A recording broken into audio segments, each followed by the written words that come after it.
And we are live. Good evening, everyone. Welcome to tonight's Live Viviana live stream. And tonight's topic is how to choose a career that's right for you.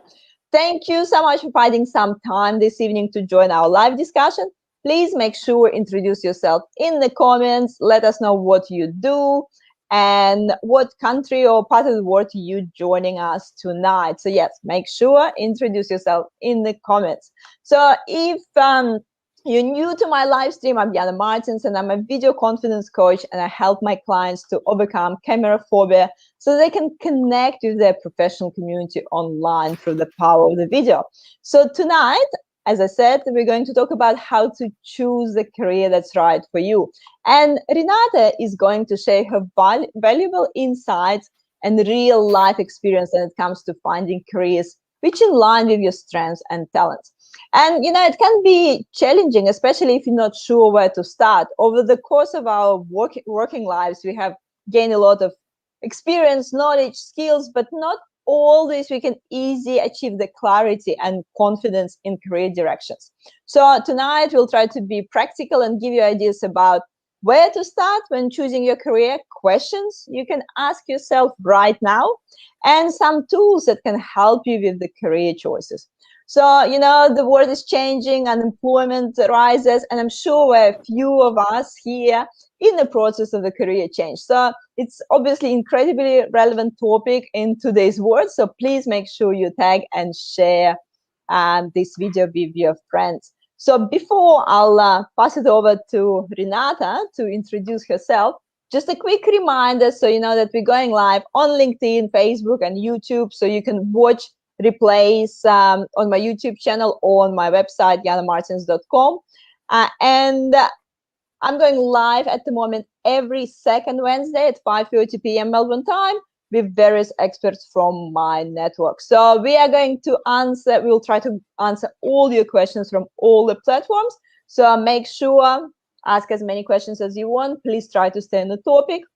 And the most active participants will also receive a nice surprise at the end of the stream. So Sandra is here. Thank you, Sandra, for joining us tonight. Sandra is a copywriter and content creator from Melbourne. So guys, as I said, it's always nice if you say hi in the beginning, but yeah, make sure have your questions ready as well. So Renata, now it's passing on to you to tell a little bit about yourself. Thank you. Thanks, Jana. Thanks for having me on the show. It's nice to be able to talk about what I'm most passionate about. That's something, from a career tip point of view. If you can do the thing that you love doing most days, then I guess you're kind of set for life, aren't you? A little bit about me. I guess I spent just short of 30 years in corporate Australia, mainly. I also worked overseas, so I do have some global experience with companies like Accenture and British Airways. But I've spent the majority of my career in and around technology and delivery roles. But most importantly, the thing I'm most proud of is I've led big teams and helped a lot of people to navigate this question of my career and setting myself up for success and getting the best out of myself and being the best version of myself. I've sort of spent a lot of time with people on that topic, and that gives me the most, well, apart from being a mother, which gives me a lot of satisfaction, that's kind of the second best thing that I get to do most days. So, yeah, very grateful for that opportunity. And, yeah, love the fact that I'm here talking about that with you guys. Thank you so much, Renata. We have a few more people joining. Dean is here as well. Thank you, Dean. And also, before we dig into the topic, I want to actually ask, we want to ask you guys a question. What is actually important for you when it comes to the career choice? Yeah, so what's the most important factor for you? I don't know, maybe it's a, car park in the office. It's nice when you get one of those, Jana, that's for sure. Or maybe something different. So, just please comment below your reply. What is actually important for you that it's come to the career choice? And Renata, I guess my first question will be quite broad. But where do we start? Yeah, where do we start when we thinking about what's the right career for us? Look, it's traditionally it's normally dictated by the thing we study. A lot of us go on, and in fact, generationally, the most young people getting, I guess, what I would call a tertiary study outcome right now is the highest percentage of young people doing that, and it's sort of translated into this massive curve of education, like a lot of information education. And then typically we tend to go for things that align with what we've done in our tertiary study. Now, sometimes that's really specific. And, if you think about it, doctor, dentist, the things that, you really know and you're very, very targeted when you're studying at tertiary. And then there are the degrees that are a bit broader. They typically sit in the kind of engineering, IT, arts type of degrees where, typically if you do an IT or an engineering degree, you could go and do a number of different types of jobs and you could have a number of different career choices. So I think typically that's where you start. And, the challenge is, particularly when you do some of those broader careers or go study, is where do you start? And a lot of graduates gravitate towards graduate recruitment programs or graduate programs because, a lot of kids out there don't know what they want to do. And so it's often quite, easier to say, well, actually, I know that, say, NAB is running a graduate program. They tend to rotate me through lots of different experiences. It gives me that sort of sampler, taster type of approach to the start of my career. I'm going to get great investment in me through that program, and then I can decide. So, quite about 5% of graduates end up going through that sort of program, which leaves the 95% that don't, that then have to just kind of work it out for themselves. And a lot, because there is a large underemployment challenge at the moment in particular, and COVID hasn't helped with 1 million Gen Zs, losing their jobs. It's a process of elimination, and then that's when the really hard work from the human has to happen, from the person, which is, what do I value, what do I like doing, and how do I find a job when I can do that? And actually, we have a few answers here. Sandra is saying 3 things: something I'm passionate about, something I'm good at, and something that it's financially sustainable. And Dean is saying interest in the career and positive impact you are capable of. And I guess that's actually leads me to the next question.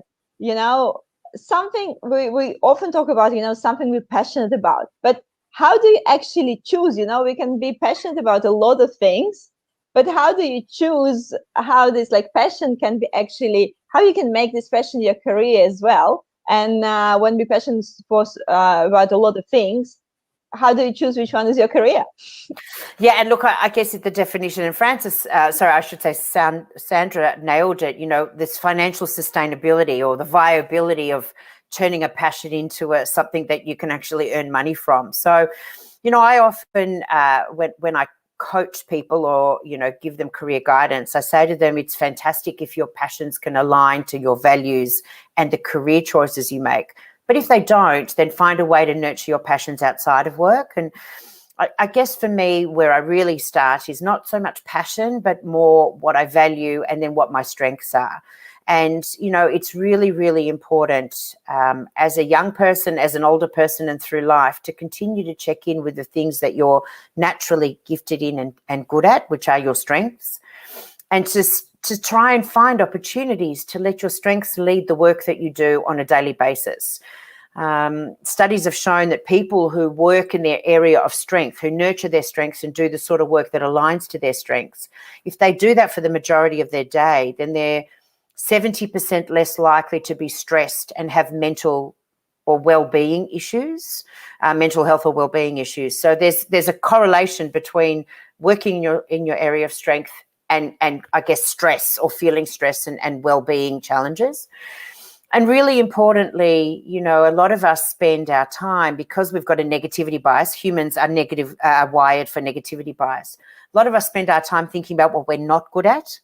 And I can tell you that those that do spend the majority of their time thinking about that, it's energy sapping. So it leads to well-being issues and stress. So again, that the opposite of that is true. So I guess if you can find a career or a job or a pastime that allows you to be the best version of yourself, then your strengths to shine through, then you're likely to actually not only have the positive physical and mental, emotional type of outcomes, but also really importantly, you're actually going to have a great job and career story because what you're doing, you'll enjoy. And by virtue of that, you're likely to, some people just say, oh, I hate my job or I hate what I do. But those that can find the space to find the goodness or the positive things on a daily basis end up hating their jobs less. And the reality is we're not going to love everything we do every single minute of the day. But if you can find that way to sort of celebrate what you do and be the best version of yourself, I think you'll find that your career becomes something that you fall in love with anyway. Yeah, so I guess it's also about this balance, you can be passionate about it, but you need to make sure you can actually have at least a little bit strength in this area. So, I guess we often have this advice, like you can be whatever you want, but is that advice is always true? I think, look, it's a good question. And, I'm a parent of two teenagers and there's certainly a lot of written articles about this concept that we've sort of cotton-wooled our kids into believing that anything that they put their mind to, they can do. Because I'm a person of high positivity, there's a part of me that does definitely believe that if you are in the mindset that if you set your mind to something, you can achieve it, I believe that to be true. What I don't believe to be true is anything I want to do, I can do, because the reality is there's a lot of work that has to be put into that. And this is sort of linked to what I mentioned before around this concept of weaknesses. People are just not good at some stuff. Like you can't be good at everything. It's impossible. And so if you try and link the things that you're not good at into your everyday, it's not going to be a great feeling. But if you think about the things that you are really good at, and then try and anchor your day and craft your job or your aspirations around that, you're more likely to succeed because you're already naturally good at that. And so I think, if we take an example of, I can be a great, I can play the violin in an orchestra. Sandra have an example here. Right, I love music, but I can't sing. Right. So you're not going to become a singer. I mean, you might want to sing in the shower and it gives you great feelings of, being able to sing your little heart out, Sandra. But the reality is you're not going to go for a pop star career because you're not going to sell many records. And so therefore, back to your point earlier, it's not going to be financially sustainable. So I think there's this sense of work out what you love doing. And if you can't make a job out of it, then still keep doing it. But then definitely work out how you're going to make a job out of what you are good at. Definitely. And I guess it's also good to have some practical tips, because I know there's a lot of tests that you can actually measure your strengths as well. I know one of them is actually part of one of your Hodi apps, human skill app as well, that people can go to. What sort of other tools you recommend? Because obviously not we all have this black spot, yeah. So it's not always so easy to see what you're good at. Yeah, you might think that you're good at these things, but sometimes unless you ask other people, you don't really realize that you're good at something, because it might just come so naturally to you that you take it for granted. So I guess, my question is what's the practical tools you have, and what tools you recommend to to discover your strengths? Yeah. Look, Jana, I think that you've touched on several of them already. So the first thing I always recommend to people in their step one of the journey of self-awareness is to take the time to reflect on the things that are important to them, their values, kind of what gives them positive emotions, the things that they like doing. And then definitely to assess and understand their strengths. There's plenty of tools out there. I'm a big supporter of the VIA character strengths. There's also others out there. Gallup has one called Clifton Strengths or Strengths Finder. VIA is free, Clifton is not, but they're both equally as good as one another. A VIA is a bit simpler. So there's only 24 character strengths with VIA and there's 34 with Clifton. And then there's also things like DISC, which gives you kind of your preferences across 4 key dimensions. All of those things just give you a window into yourself. And to your point, all of us, there's a model called the Johari window, and the Johari window talks about, the things that you see that others don't, the things that others see that you don't, and then the things that you see and then others see, and then it's kind of that synergistic outcome. But the reality is you doing the work around the things that you are naturally wired to do well is the first step of that discovery. Also being really aware of the things you're not good at and working out, I guess, how you work around those things and not let them get in the way. VIA, I'm currently coaching a young lady who she has high honesty and fairness but low bravery. And what normally happens for her is that it's really important for her to be able to be honest to others and for others to be honest to her, and she wants fair outcomes and it's got to be balanced. But when things like that are not happening, she's not brave enough to speak up. And so what ends up happening for her is her lower strength of bravery, or her weakness, if you want to call it that, gets in the way of her being able to really feel like she can be honest and things are fair. And so she has that awareness, and we coach through what she can do in those situations. But it's that combination of your self-awareness as well, what you're good at, what you're not good at, and how those two need to work together.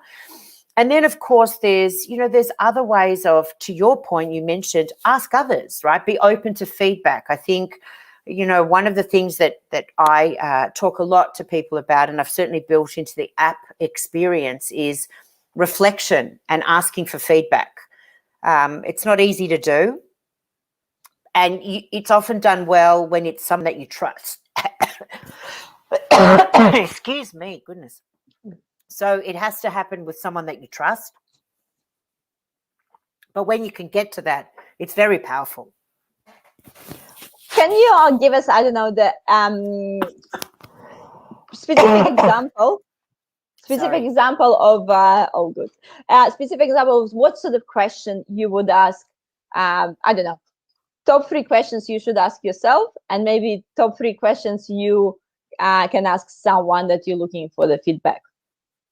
So I think certainly from a career choices point of view, when you're starting to think about those things, whether it's new to career, am I in the right career, or do I want to change career? I think the really important things to start with are, what is it that I do that I value? What's my kind of personal purpose? What do I want to achieve on a daily basis? Things like, is it actually making a difference to somebody else? Is it earning a lot of money? Is it contributing to society? What is it? Like, what is it that really is important to you from a career point of view? That would be question number 1 that I would be asking yourself. The second question is, am I doing it? Have I kind of achieved that? Is what I do every day aligning to what's important to me? Because I think if the answer is no to that question, then there's something that's not quite right, and it's the time to think about what you want to do next. And then I think there's got to be a goal question, is, what do I want to achieve with, and forget about my life, because, that can become sort of very, sort of nebulous. But, what do I want to achieve in the next year that's going to really give me a sense of purpose and anchor me to something where I can look back on it and go, you know what, I smashed that, or I feel really good about it, or I achieved what I wanted to achieve, whatever that looks like. So I think that's the 3 things: is what do I value? Is what I'm doing today for the majority of the time aligned to what I value? And, what are my goals? What do I want to achieve? What do I kind of want to smash in the next year? If you can ask yourself those 3 questions, then I think that you're sort of well and truly on the way of trying to work out, am I in the right place? Or is it time for me to start doing the change work that I need for myself? And then in terms of your question around how to ask for feedback, I think it's a really, really good question, because a lot of people, the majority of people, don't know how to communicate effectively.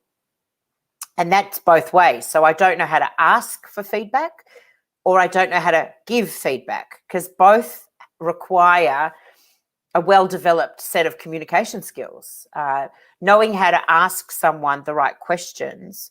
And quite often, what I say to people is, just ask people you know really well, give me 3 words that you would use to describe me.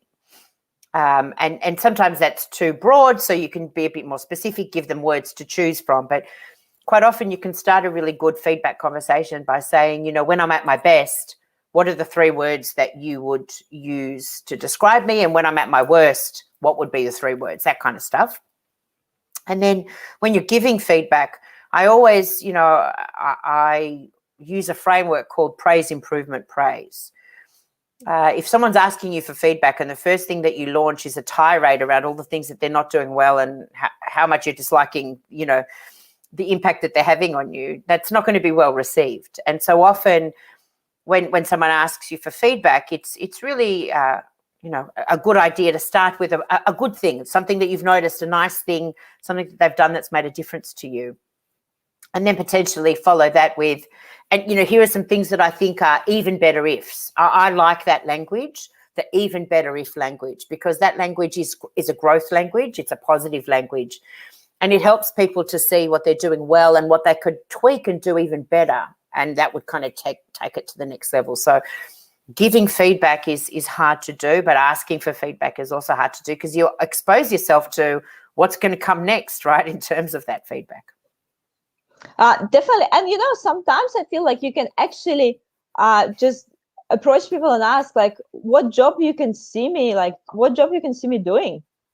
Because sometimes people just give you absolutely like different ideas. And it doesn't mean that you, agree with it. But even like receiving this feedback can start some thinking process in your head and, get like, oh, like I never thought about it. But I can see some alignment with some of my strengths, or like maybe I can look at those directions and stuff. So even like I think directly asking people like, what do you see, what role I will be good at, your friends or someone, it could be just a really simple but a good exercise.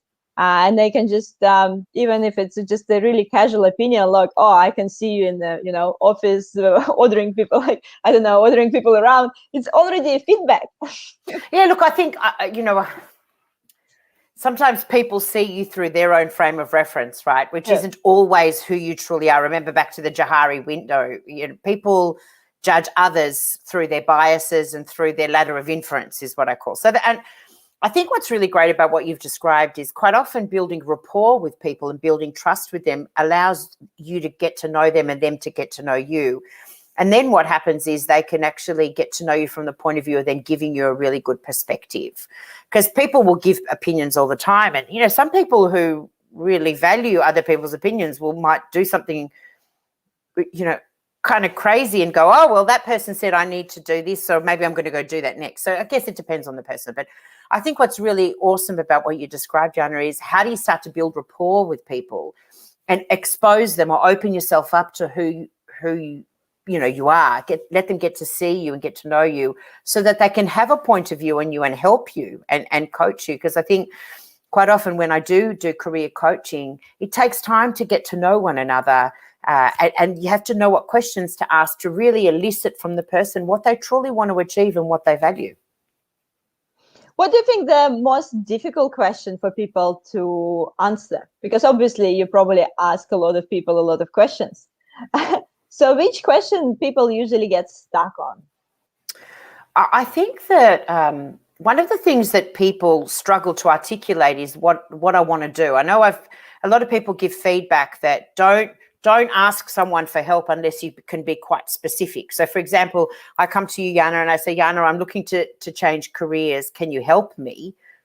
That's too general a comment. Well, what do you want my help with? Like, what do you want to do?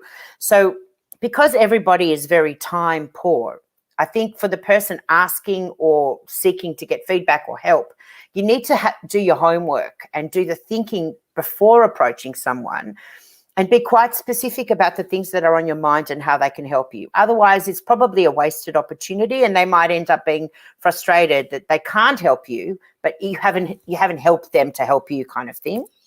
So I think, that's the guidance I would give is it's hard to ask for help. Most people don't like to ask others for help because it makes you feel like you're sort of less or you're helpless or whatever. So if you are brave enough to ask someone for help, and by the way, I highly recommend it because humans like helping humans. Actually, we're wired to help each other. So you might be thinking, oh, I'm wasting their time, or, I don't want to ask for help. People like helping others. So step in and let others help you. But when you're doing that, be very specific and do your homework and do the work for the other person. So be respectful of their time and sort of help them to know what you want and how they can help you. Definitely, and helping definitely a two-way street. It's I'm so glad you mentioned it, because so many people don't feel that they, I don't know, allowed to ask for help. They think that's a weakness to asking for help, but in reality it's a two-way street, and it's also open opportunity to those people ask you for some help back. Definitely.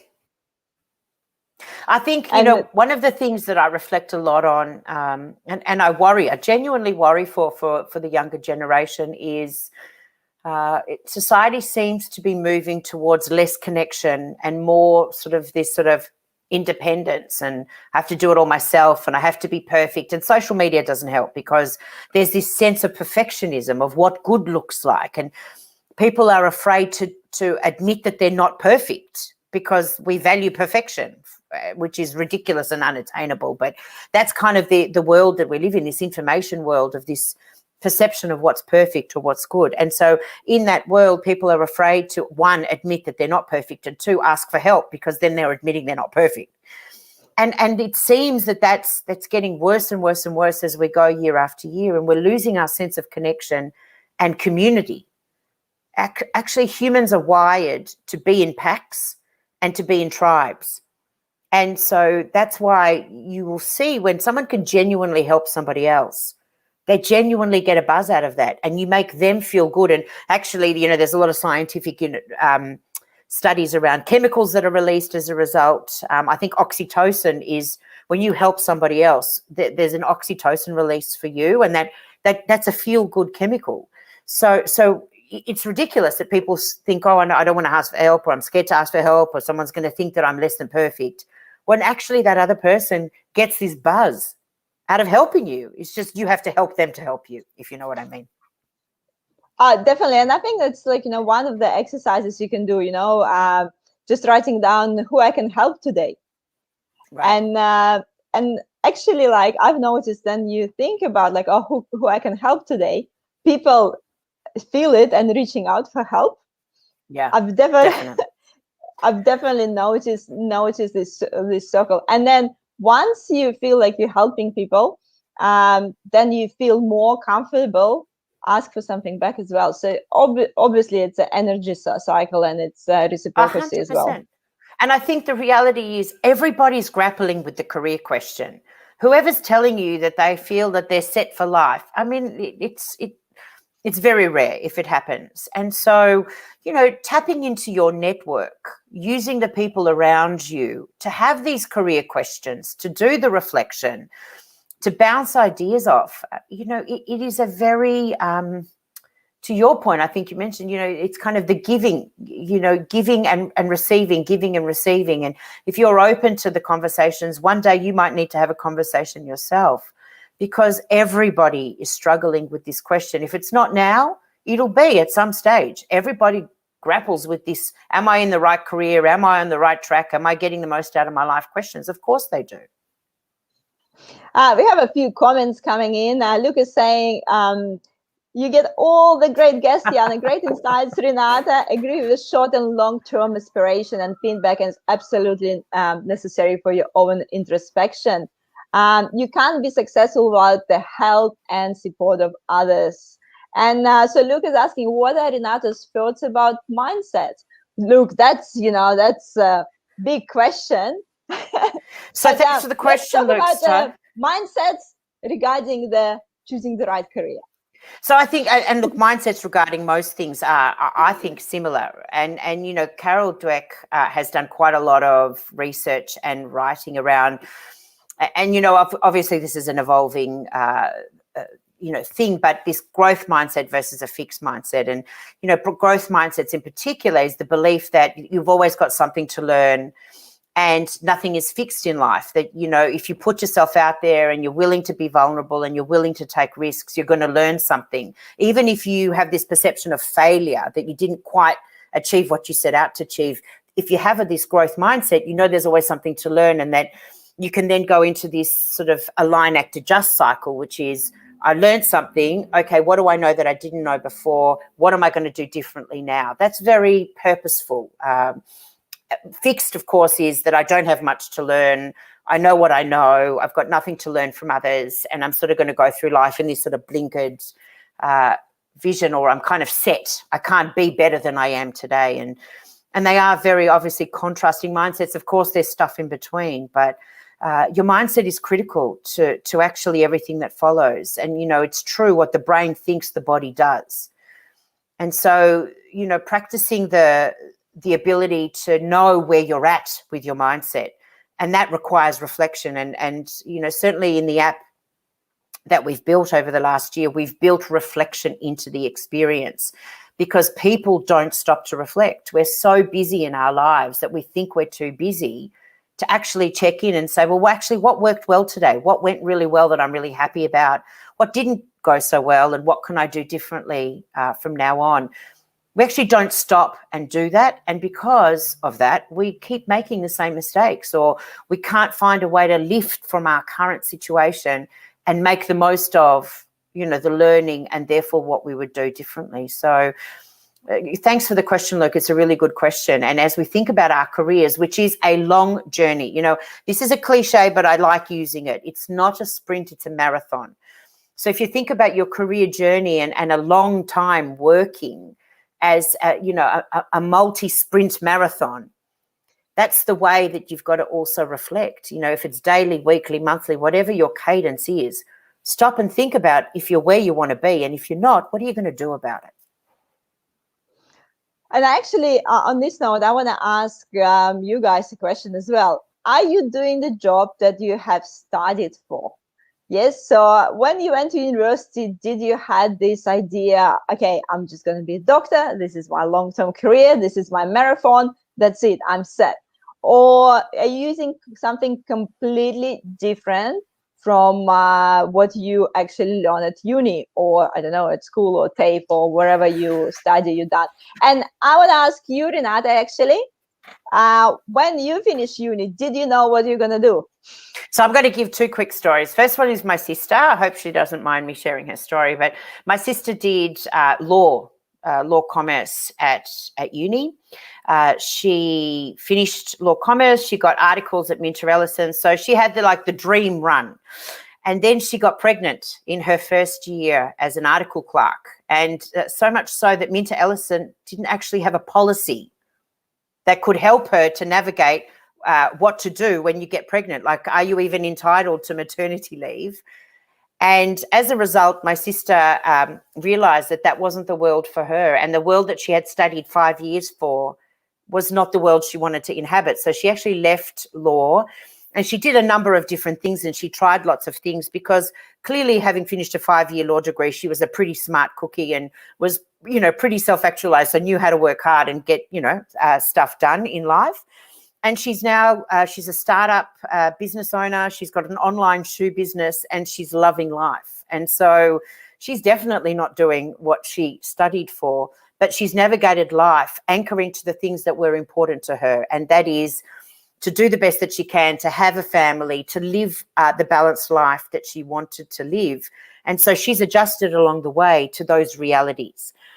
In terms of my career story, Jana, I ended up in a course where I just didn't do as well as I should have in year 12. Everyone was expecting great things from me in terms of my marks, and I didn't work hard enough in year 12. So I didn't get the marks that I should have got, and I ended up in a course, quite luckily, I ended up in a course in Melbourne Uni that, because it was a new course, the marks for that course were still low at the time.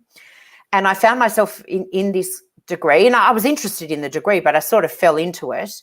And it was a computer science degree, and it had a whole lot of organisational psychology learning in it. It was basically the Bachelor of Information Management at Melbourne Uni. And it was new to Melbourne Uni, and so they were sort of, navigating the course as we were as students. And it set me up for life. I look back on those years that it helped me to really, my uni years helped me to realize who I wanted to be. I actually had no idea because I was so thrown by not getting the marks I was supposed to get. I didn't know what I was going to do as a result of that. So I found myself in a course that I really applied myself to. I was absolutely learning the stuff that I loved and was passionate about, and have ended up in this, 30-year career that I've absolutely loved. But along the way, it's been bumpy. I've learned stuff about myself. I've had so many different jobs and careers within that. But it's been a learning journey around what career happiness for me looks like. Sandra has her own little story here too. I originally studied archaeology in my undergraduate years and got no work, and then went to the study journalism, which I ended up hating. Right? I mean, it's the story of many people, Sandra. I recently did some market research with a young lady who studied, she's from Norfolk Island. I think she studied environmental sciences because that's what you did on Norfolk Island, and she ended up in the media. How she ended up in the media was just, kind of a series of events that happened, and she met people and she tried some different things. So it's very, very similar. A lot of people end up with that story. And I guess my question would be, should we sometimes get a job just basically, I don't know, gain experience or put it in your resume or like do the stepping stone? Or should we, wait for this perfect job that we dream of? So where is the balance, you think, Renata? Well, there's no perfect job. We know that. And the reality is whatever you dream of is unlikely to be the reality of when you land in that job. And, what I say to people is, doesn't matter what you're doing today, do the best job that you can, because every day is like an interview for you. Someone is watching the work that you're doing and someone is assessing your performance. So it doesn't matter what task you get to do the best job you can at it. And that, I speak to my 15-year-old daughter who's just got a job at McDonald's. So she was chomping at the bit to get a job, and she found out McDonald's didn't take people at 14 years, 9 months. They took them only from 15, and she was really disappointed. She had to wait 3 months, but she got her job at McDonald's. But then she started complaining how she wasn't getting paid the same as the older people were getting paid, but she was doing the same job. And I said to her, Bianca, you're missing the point. The experience that you're getting right now is so important. It's more valuable than the whatever dollars an hour you're earning in that job, because you will be able to talk in a real way around working with others and taking instruction and learning new things and failing when you don't know what you're doing and picking up and recovering and keep going. All of those things that you're learning are critical. And that's why I say to people, there is no perfect job. If a job comes your way, you apply for a job and you're thinking, oh, I'm not sure, go for it. Go in there, do the best job that you can every single day. And if it ends up not being what you want to do, then have the career reflection time, work out what your values are, work out if that job is aligned to your values and the things that give you energy. And if it's not, look for something else. But give it a go and do the best job you can, because every opportunity is a learning opportunity about yourself and what you're good at, and then what you're not good at as well. I guess the next question I want to ask, it's again, a bit of a broad question, but, you mentioned that, try to do a good job, no matter what job it will come your way. And then if you feel like that's not your career, change your job. But how many times you can do that? And then people would be asking like, oh, why do you keep like jumping from job to job? So again, do you think is there some sort of balance? Like I might go and work here, I don't like it, half a year I drop it and go work somewhere else, and I'm like, oh, I don't like it either. That's not something what I do. Like, to where is the stop point where you need to actually to commit for longer? It's a good question. And I always advise people, when you're young, try lots of things, because I think when you're young, it's okay. Like, people expect that you don't know yet what you want to do. And so be open to trying things. As you get older, if you're sort of starting to see a pattern form where you can't stay committed to something for a long period of time, then I guess it's time to think about whether you're in this sort of the right industry as well. So, for example, if you like short, sharp assignments and you don't have the sort of attention span or the interest to see things through over the long term, then, don't be a project manager, for example, be a consultant. I think it's more around, if you start to see a pattern forming where you're going around and around and you're not liking the things, then ask yourself whether you're choosing the same thing just in a different job title or in a different industry. And stop and again think about what you value from a career, who you are as a person, what your strengths are, what your natural preferences are, and then try and tailor job opportunities, or, I call it job crafting. Craft a job that will allow you to get the best out of yourself, because short and sharp is not bad. A lot of people do short contracts, but if you're kind of going into a long contract and you keep breaking contracts and you start getting the reputation of someone who can't see something through, that's not a good idea at all. So again, I don't want to sort of overemphasize the importance of reflection, of asking for feedback, having career mentors as well. We haven't really talked about that, Jana, but having people that you trust that you can bounce ideas off, and mentors that are kind of either in your industry or are aligned and doing the sorts of things that you value or you have respect for. Find those people and ask them to be your mentor, and have the bravery to ask them, and get them to help you. But I don't think there's such a thing. I personally, I know that a lot of people like to see longevity in CVs. I'm a bit different. I think if you have a story behind that, if there's a reason behind that, then I'm okay. If you're sort of exploring what you like to do, and as long as you're delivering on promise and doing a good job when you commit to something, I think that's the most important thing. Definitely. We have a few comments coming through. Luke is sharing his story. Back in my schooling days in the country, Victoria, I was lucky that my school had computers, and I quickly fell in love with learning about programming. That set my course to be as good as I can be in my field, technology. Renata helped me in my career. Now want to learn new things. So Luke and I know each other, Jana. This is Luke and I worked together in Telstra, I think, in the first instance. But Luke, I'm glad you had computers. I didn't. So I ended up in a computing course. I'd never touched a computer. It was quite ironic, actually. In fact, so much so that I chose French over typing, and I regret it to this day because I still can't touch type. But, the reality is you have to fall in love with yourself. If you fall in love with yourself and who you are as your best version, then the jobs that you choose, you'll shine in. Because the reality is, if we look at careers and jobs, most jobs have a lot of similarities to one another. You get an assignment, you get a challenge, you problem solve, you solve the problem, you move on to the next problem. And whether it's an analyst or a programmer or a teacher or whatever, it's a sort of repeatable pattern. There's an opportunity. I work out what the opportunity is. I solve for that opportunity. I move on to the next opportunity. And so if you fall in love with yourself and you work out what the best version of yourself looks like in doing that, whatever career and job you have, I think you'll find the happiness in that job. At least I have.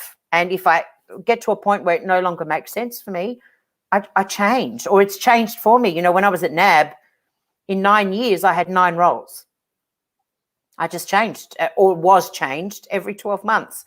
So it's, how do you look for the positive in every opportunity and just do a good job? Honestly, just do a good job. 9 jobs in 9 years. That's 9 jobs in 9 years. Yep, that's full on. Yep.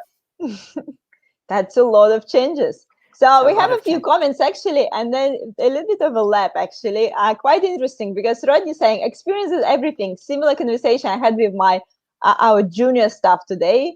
I think a similar conversation to McDonald's, and can't just transfer experience overnight. So Rodney looking from an employer's perspective, that experience is everything. And his question from Eva.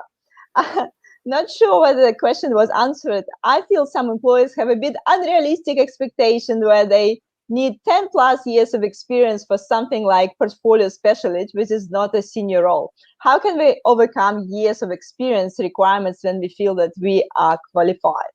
It's such a good question, Eva. And, I talk to a lot of young people in the work that I'm doing now. My business, MaxMe, looks to solve the employment readiness challenge for young people.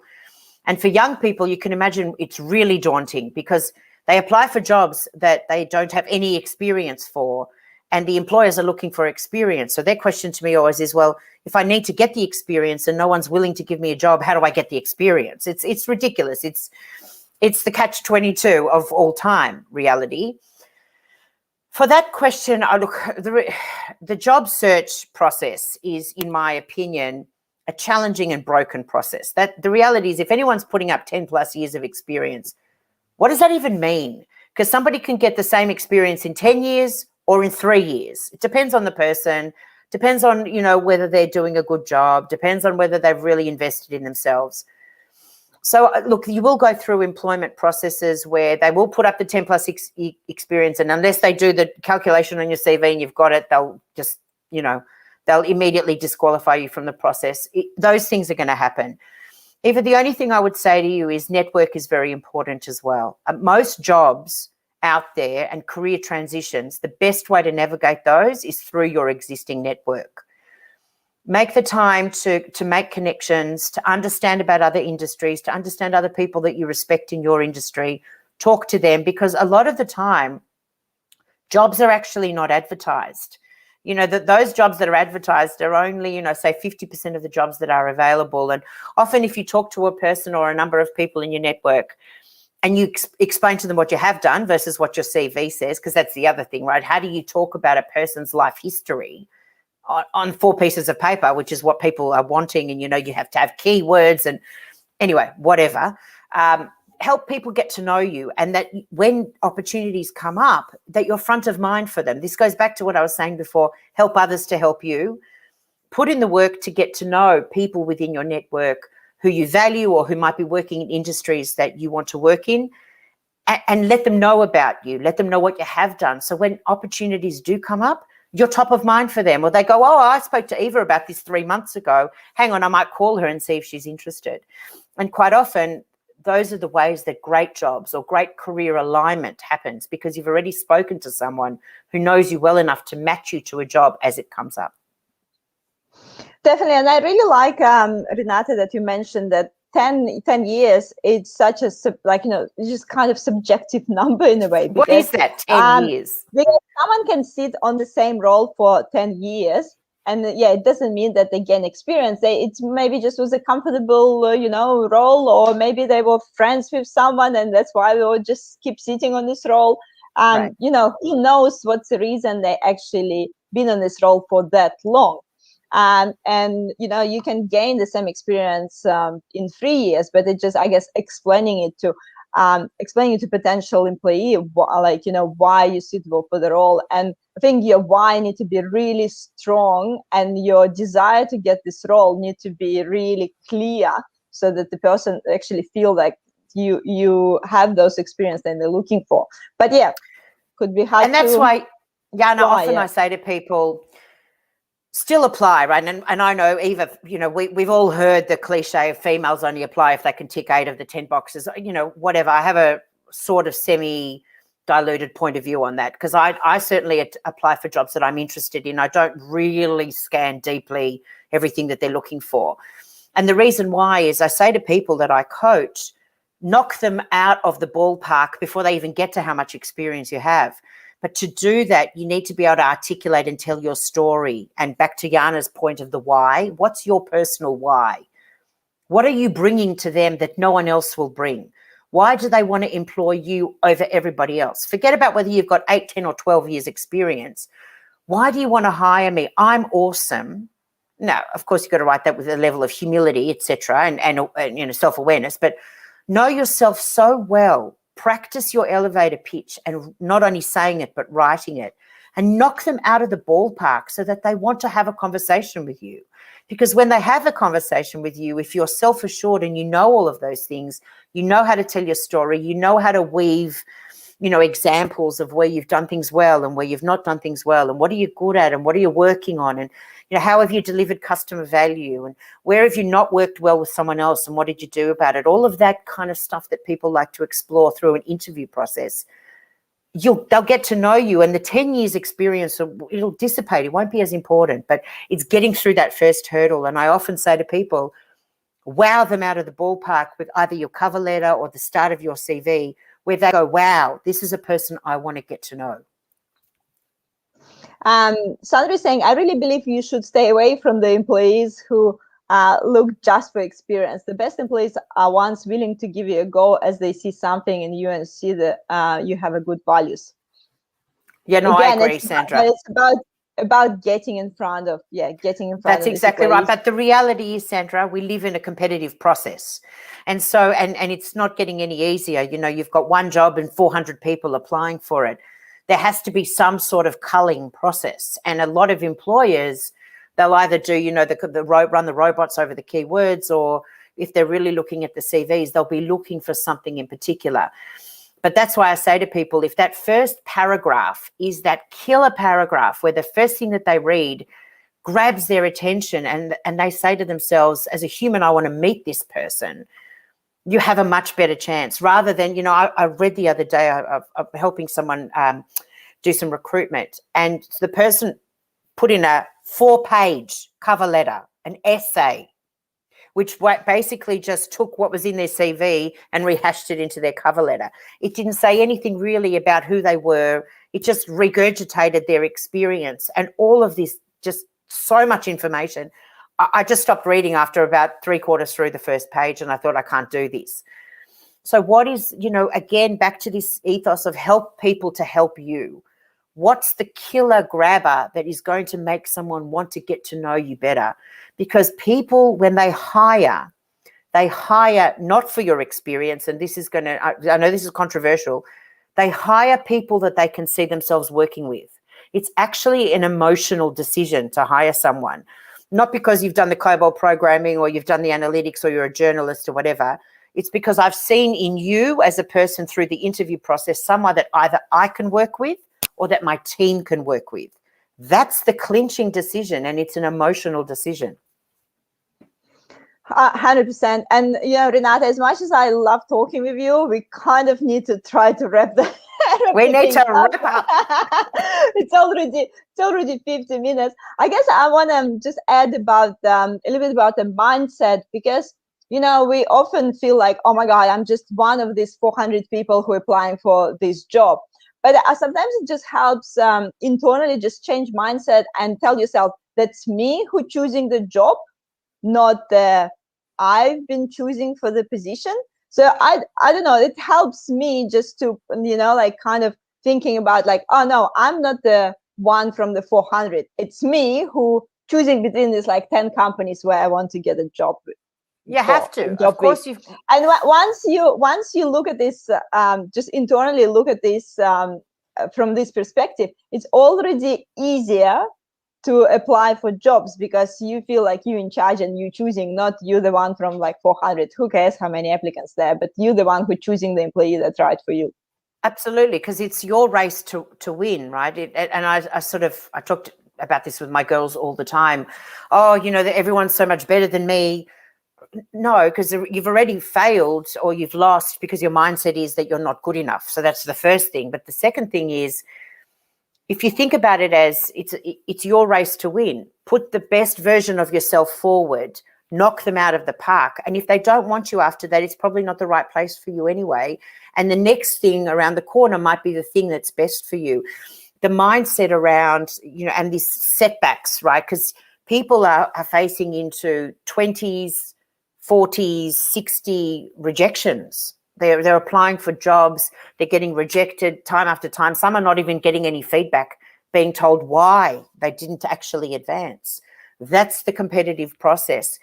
And it's up to us to have that strong mindset, to your point, Jana, of, you know what, if it didn't happen for me this time, it's going to happen for me next time or the time after. I need to keep mentally strong. I need to keep physically strong. I need to keep emotionally strong and keep going, keep presenting the best version of myself, asking for feedback.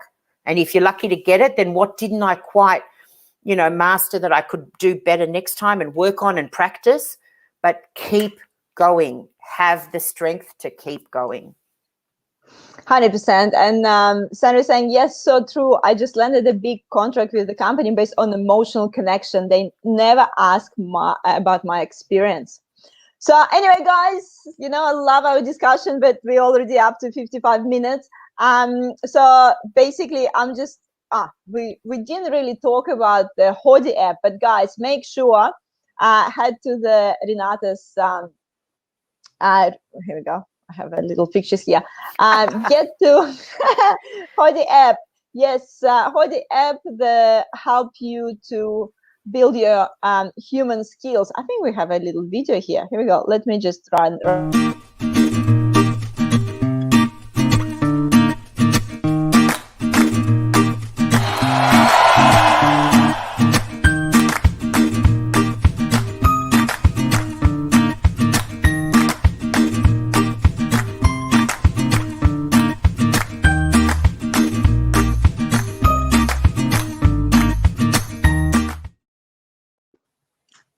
Renata, would you like to tell everyone a little bit? Of seeing it. A little bit about what is it? Well, I feel like it's my life's work, Jana. That's what I feel like. I know that sounds really emotive, but for me to have left corporate, to put my energy and my time behind developing Hodi, the app, the human skill development app, because I truly believe that in order for us to sort of create the best version of ourselves, we do have to build our human skills, and a lot of people haven't done that. We don't really get taught, and some people know them as soft skills. I don't like to call them as soft skills, but we don't really get taught to focus on those things. We get taught through secondary and tertiary to focus on the technical skills, but when we get to work, the thing that makes the biggest difference are those human skills. And I felt compelled to leave corporate and to help particularly young people, but even those that are grappling with career transition. I've just been made redundant. What do I do now? All of those people, I'm hoping that Hodi will help. And if I can help one person, 10 people, 100 people, then that's my life work. So, I that's why I get really, I get a bit emotional when I see those things. Yeah. And everyone, I've just shared the screen with you. So just go to MaxMe website, maxme.com, and click on the Hodi app there. So you can try Hodi for free. And how many levels you can do for free, Renata? So the first apprentice level, which is 30 units across 6 skills, they're all, free, because that aligns with our purpose, and that is putting human skill development, at least the foundational level of apprentice, into the hands of every person that seeks to get better and be, I guess, a better human, but certainly more employable and more job ready. So guys, that's again the website. I'll put the link underneath our live stream, so you can head to the link to check it out, the Hodi app. And also just would like to quickly remind you that I'm going live as usual every second Wednesday. And in 2 weeks, I'm going to talk with Carol, and we're going to talk about how to transition from corporate career to I can't say this word, into entrepreneurship. Entrepreneurship. So for those who maybe had an already extensive corporate career and want to transition, so Carol done it herself as well. Renata, you did yourself as well, but we'll listen Carol's story. You can't have me on all the time. You can't have me on all the time. Exactly. And in 4 weeks, we're going to talk about top tips for driving your career growth with Michael. Yes, you might know what sort of career you want, but you might hit a plateau and not sure what's the next step you should take. Should you go to management role or so? So we're going to talk about it with Michael on the 12th of May. So, and also, Luke is saying thank you, awesome conversation. Sandra is saying what a beautiful soul, you and Renata. Thank you. Thank you, Sandra. Oh, and also the giveaway. Renata, who's getting the giveaway today? Oh, look, definitely Sandra. She's been a standout. What a superstar. So if Sandra would like to connect, she can find me at renata@maxme.com.au, and I'd love to give her a subscription to Hodi that will last all the content till September. So that'd be great. Perfect. I'll connect you two on LinkedIn, so you can share the promo code with Sandra, and Sandra will get the VIP subscription to Hodi app. And everyone else, don't get upset. You can still do the free version and get the first 30 modules for free. So Thank you so much, Renata, again for joining me this evening. Sandra is saying thank you, obviously. Yay, giveaways. And oh my God, 13 minutes, 15 seconds, 10 seconds, and we're hitting 1 hour. So Thank you for having me, Yana. Thanks for everyone who joined. It was really, yeah, I loved it. It was great. Thank you. thank you so much, Renata, again. And I'll hope to see you in the real life soon as well. Thank you so much, guys. And I'll see everyone in 2 weeks. Thank See you. you. See you.